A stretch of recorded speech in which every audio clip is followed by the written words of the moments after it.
আমি কি দিয়া বুঝাইতাম? আম পাতা, জাম পাতা, বড়ই পাতার কোনো অভাব নাই। কোনো পাতা দিয়া বড়ই, কোনো পাতা দিয়া গরম জল করে না। বড়ই পাতার পানি দিয়া কেন গরম জলটা করে? আম পাতা কি দোষ করলো? জাম পাতা কি দোষ করলো? বড়ই পাতা দিয়া কেন গরম জল করা হয়? এই কথা দিয়ে কোনো মৌলবি কয় না। লাল কাপড়, নীল কাপড়, হলুদ কাপড়, কত কাপড় দেখলাম।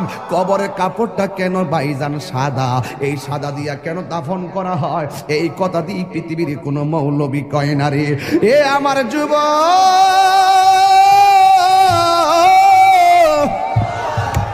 কি দিয়ে বুঝাবো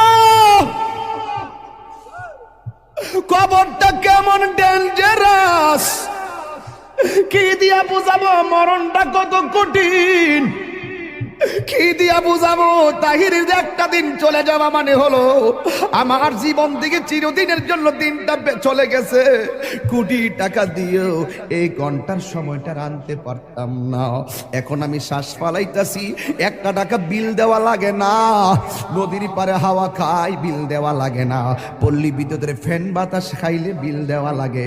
আইসিইউতে ঢুকা গেলে দিনে 50,000 টাকা গোনা লাগে। আমার আল্লাহ যে কত নিয়ামতের বাতাস আমরা ঢুকাইতাছে, বাইরে কইরাইতাছে, একটা টাকা বিল নেই না। আল্লাহ কয় বিল লাগতো না, শুধুমাত্র তোরা 5 বার আইসা কপালটারে মাটির মধ্যে লাগাইয়া দিবি। সুবহান রাব্বিয়াল আলা বলবি।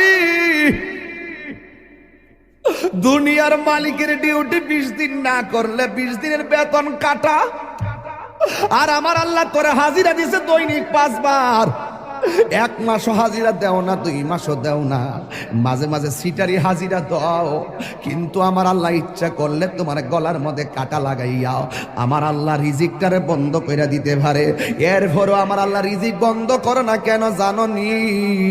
কারণ হলো আমার আল্লাহ কয় আমি আল্লাহ তোরে মায়া কইরা বানাইছি, মায়া লাগে। আপনি আল্লাহরে বলবেন আল্লাহ, আল্লাহ গো, আল্লাহ গো,